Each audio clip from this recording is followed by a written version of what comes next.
ہم نے نوح کو ان کی قوم کی طرف بھیجا تو انہوں نے ان سے کہا، اے میری برادری کے لوگو، اللہ کی عبادت کرو، اس کے سوا تمہارا کوئی معبود نہیں، مجھے تمہارے بارے میں بڑے دن کے عذاب کا بہت ہی ڈر ہے۔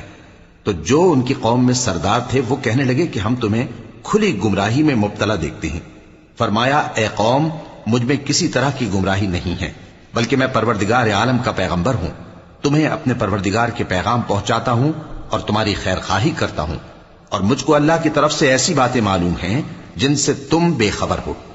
کیا تم کو اس بات سے تعجب ہوا ہے کہ تم میں سے ایک شخص کے ذریعے تمہارے پروردگار کی طرف سے تمہارے پاس نصیحت آئی تاکہ وہ تم کو ڈرائے اور تاکہ تم پرہیزگار بنو اور تاکہ تم پر رحم کیا جائے؟